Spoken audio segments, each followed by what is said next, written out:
Meus amigos, simplesmente saiu o volume 2 da quinta temporada de Stranger Things e finalmente essa série nos respondeu uma perguntinha que eles fizeram há 10 anos atrás. Mas afinal, será que Eleven vai se sacrificar no último episódio, né? Como que o Vecna vai planejar fundir os dois mundos diferentes? O que o mundo invertido ser um buraco de minhoca significa para Stranger Things, né? O que é exatamente o mundo invertido, né? O que é aquele negócio de abismo? Como eles vão derrotar o Vecna e resgatar a Holly? Será que o Will vai derrotar o Vecna no final? E tem um detalhe que ninguém percebeu nesse volume 2 da quinta temporada, ninguém está comentando, mas eu vou falar no decorrer desse vídeo porque vai ser fundamental pro último episódio da história de Stranger Things. Simbora comentar sobre o final, sobre tudo do volume 2. Hello my friends, Geek na voz, e cara, é muito interessante a forma como finalizou esse volume 2 da quinta temporada de Stranger Things. Eu confesso pra vocês que eu esperava um pouquinho mais, principalmente em relação ao roteiro, em relação ao desenvolvimento de alguns personagens, mas cara, não tem como. Eles jogaram todas as cartas na mesa, né? Finalmente os nossos personagens,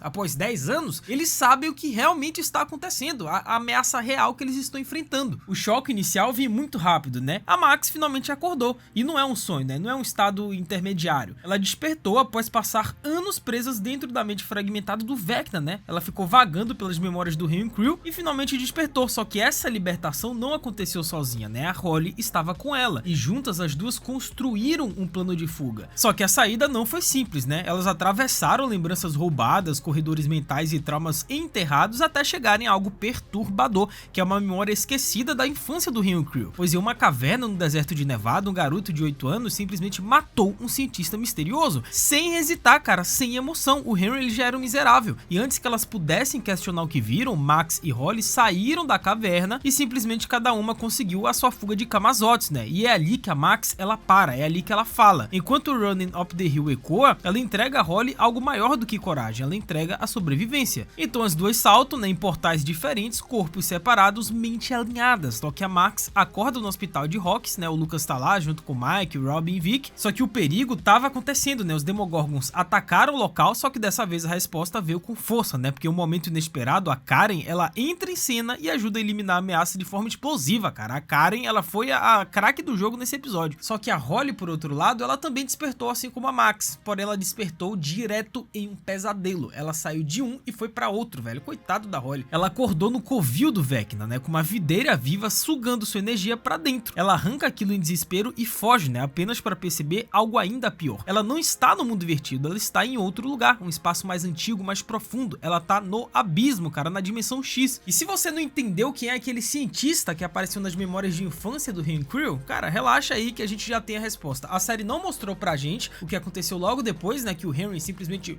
o cientista, só que graças à peça oficial de Stranger Things, que é o The First Shadow, né, a peça da Broadway, a gente já sabe o que aconteceu com aquela máquina que o Henry Creel pegou, né, e depois do cientista. Pois resumidamente a família Creel morava em Nevada, né, só que um dia, enquanto explorava as cavernas próximas com seus binóculos, o Henry, com 8 anos, encontrou um cientista ferido, e na peça não sabemos o que aconteceu naquelas cavernas, mas no volume 2 finalmente vemos o que aconteceu, pois como vimos nas memórias do Henry Creel nesse volume 2, ele estava vasculhando os arredores ali da caverna quando era criança e simplesmente se deparou com um cientista que estava preso e carregava uma maleta nas mãos. Então os dois brigaram, né? O Henry Creel simplesmente aniquilou o coitado com uma pedra, porém o Henry pegou a maleta e a série não mostrou o que aconteceu em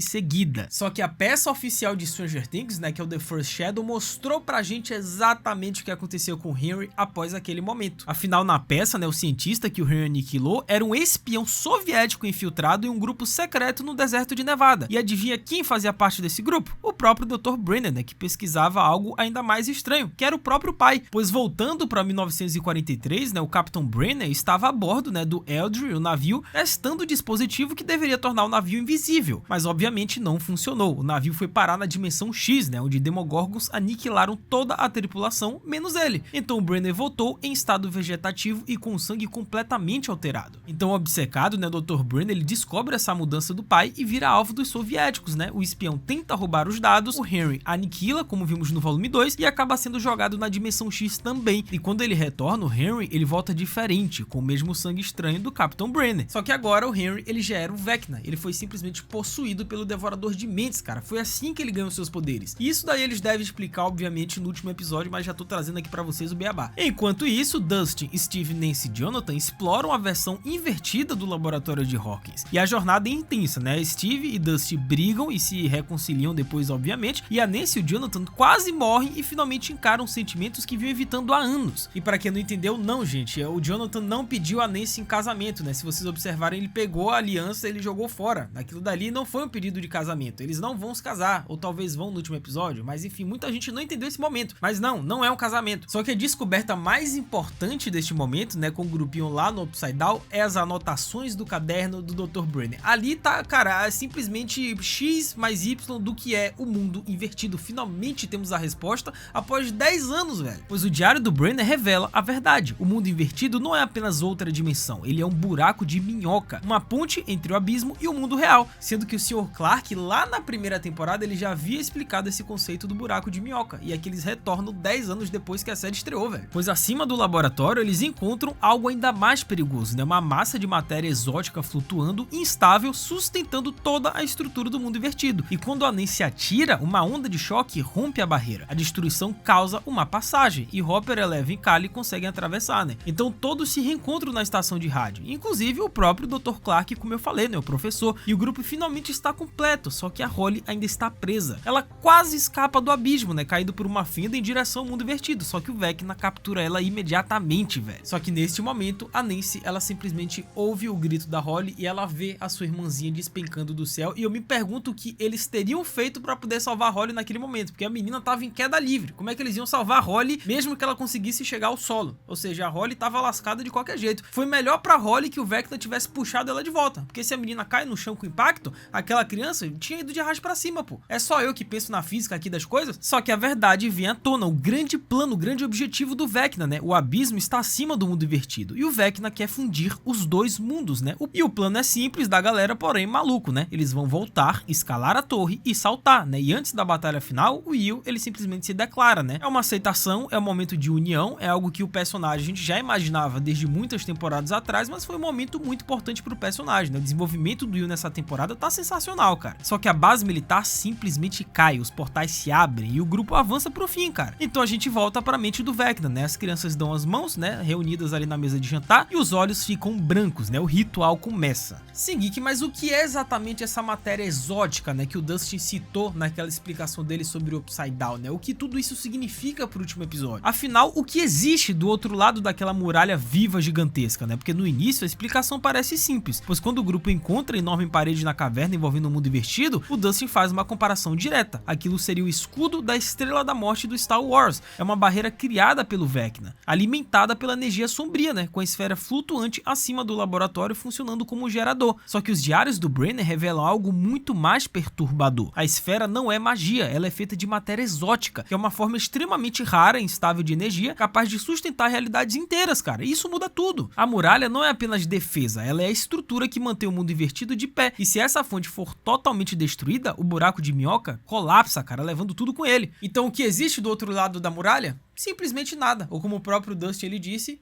a morte. E quando a Nancy atira na esfera no quinto episódio, ela não a destrói completamente, ela desestabiliza, né? O impacto sonoro é absorvido, criando uma reação em cadeia, e tudo que está no caminho da muralha é sugado para um vazio absoluto. E ao mesmo tempo, o laboratório de Hawkins começa a derreter, né? Se transformando em uma massa cinzenta enquanto a realidade se rompe. Então a Eleven, como eu disse, consegue salvar o Hopper, né? E a Kali no último segundo, criando um campo de força que abre uma passagem de volta ao mundo real. E o mundo invertido, ele permanece, cara, mas apenas porque a matéria exótica não foi totalmente aniquilada. Ela está ferida, instável, e isso muda o jogo. Essa instabilidade nos leva diretamente ao abismo. Matéria exótica, abismo, buraco de minhoca, muitos conceitos interessantíssimos, né? Vocês sabem que eu adoro viagem no tempo, adoro ficção científica, foram abordados nesse último episódio do volume 2, e a gente precisa explicar um por um, cara, porque existe uma diferença muito grande entre eles. Por exemplo, o abismo. Isso daí é interessantíssimo. O abismo não é o mundo invertido, né? Ele é mais antigo, ele é mais caótico, é o local de origem dos Demogorgons e do Devorador de Mentes, né? A gente já viu ele antes, quando a Eleven enviou o Henry lá em 79, logo após o massacre do laboratório. E nos primeiros roteiros, esse lugar era chamado de Dimensão X, um conceito expandido que a gente viu lá na peça The First Shadow, que é canônica de Stranger Things. E é ali que tudo se conecta, cara. Quando criança, né, vivendo em Nevada, o Henry explorava cavernas próximas e encontrou um cientista ferido, que depois descobrimos ser um espião soviético. E toda essa sequência, né, como eu disse para vocês, envolvendo o pai do Dr. Brenner e tudo que aconteceu logo em seguida, seguida a gente já tem uma explicação na peça, mas a gente vai aguardar isso agora no último episódio da quinta temporada, porque os Duffers prometeram, eles disseram que vai ter um epílogo, tá, no último episódio de mais ou menos 40 minutos, onde eles vão se despedir dos personagens, obviamente, mas vão explicar todas as pontas soltas. E eu acho que o que aconteceu com o Henry e aquela maleta, como ele foi parar na dimensão X, tudo isso vai ser abordado, velho. Sim, Geek, mas por que a Doutora Kay, ela quer tanto o sangue da Eleven? Não necessariamente o da número 8, né, porque parece que a coisa não tá funcionando muito bem nos últimos anos, mas porque ela quer tanto a Eleven? E agora a gente já tem a resposta. Era uma resposta meio óbvia, né, eu já vinha comentando isso daqui pra vocês há muito tempo, porque ela queria replicar os poderes da Eleven em outras cobaias, mas aqui é oficial, né. A resposta não é só poder, é origem, é o abismo, né, porque quando o Capitão Brenner e o jovem Henry foram expostos ao abismo, algo essencial mudou dentro deles. O sangue foi alterado em nível profundo, e essa mutação foi o que despertou os poderes psíquicos do Henry. E no momento em que o exército entendeu que o sangue era a fonte, tudo mudou para eles, né? O poder poderia ser replicado, poderia ser copiado, transformado em arma, cara. E sob o comando do Brenner, né, o sangue do Henry foi secretamente transfundido em bebês ainda no útero. E o resultado foi uma geração inteira de crianças com habilidades especiais, né? Incluindo a Eleven, a filha da Terry Ives, vítima dos experimentos MK-Ultra, que foi um programa real da Guerra Fria focado em controle mental. Só que a morte do Brenner não encerrou o projeto, apenas mudou quem estava no controle, né? A Doutora Kay não quer mais o sangue do Henry, ela quer o da Eleven. Ela já tentou usar o sangue da Kali, mas como eu disse, falhou, né? As mães morreram, os experimentos deram errado. Só que a Eleven é diferente, ela é mais estável, mais poderosa.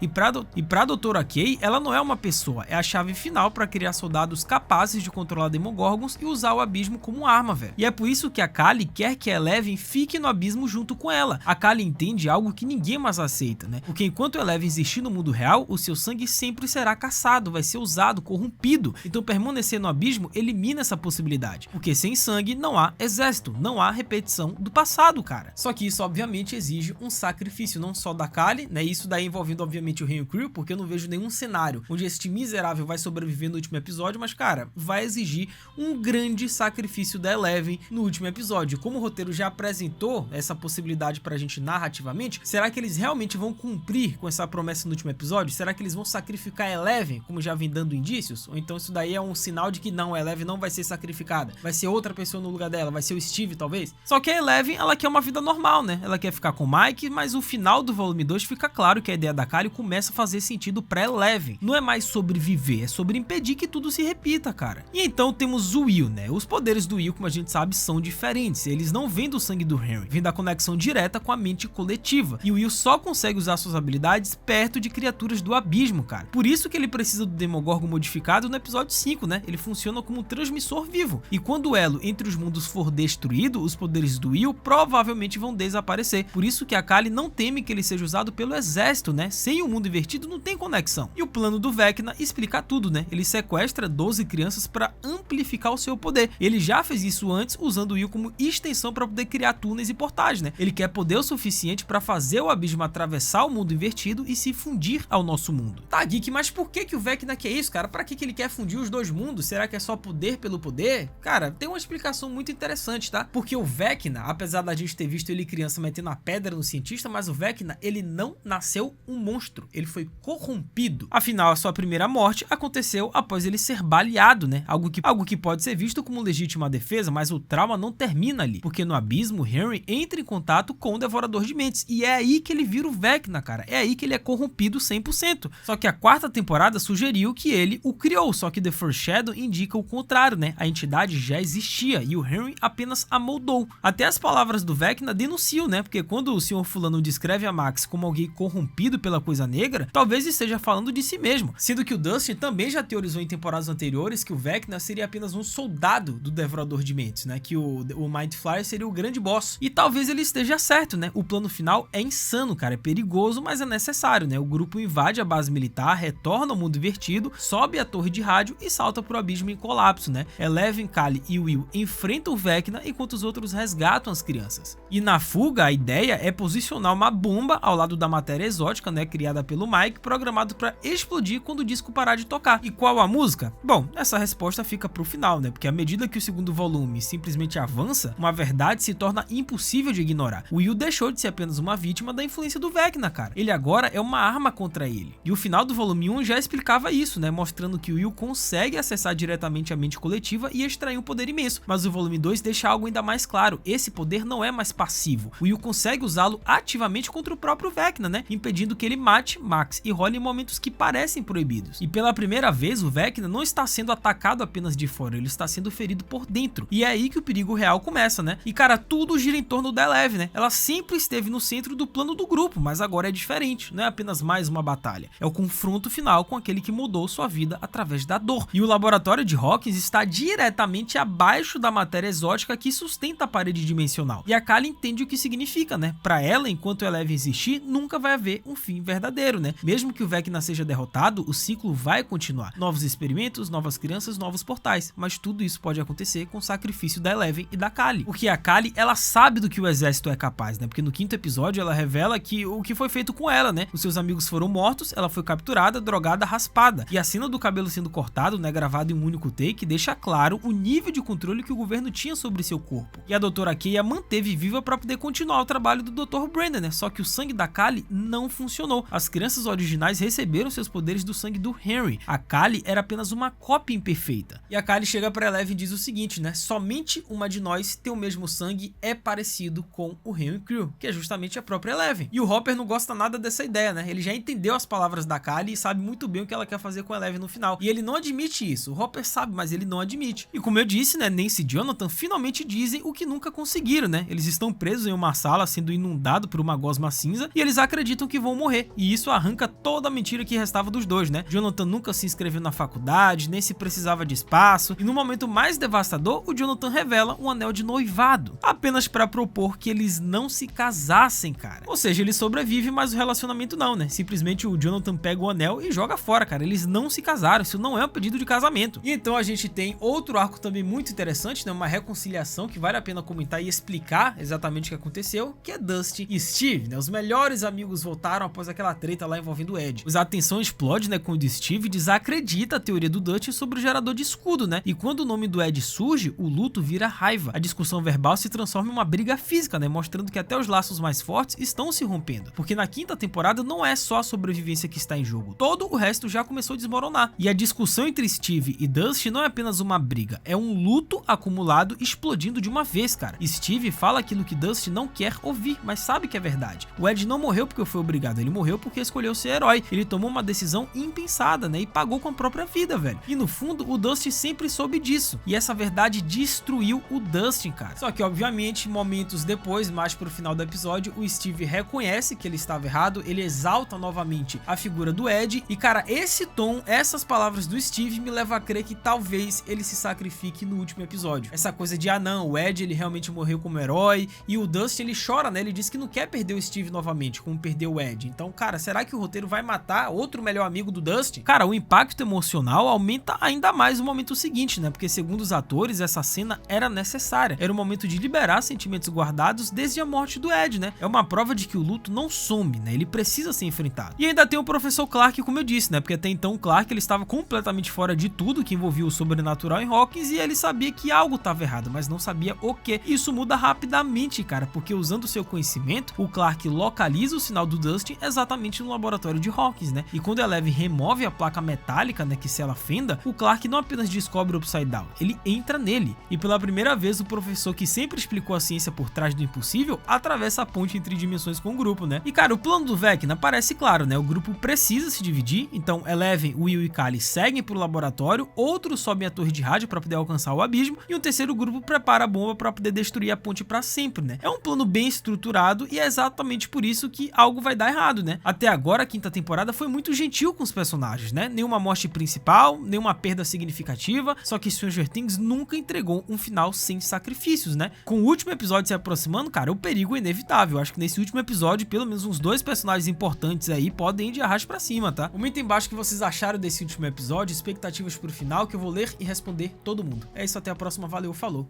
e fui!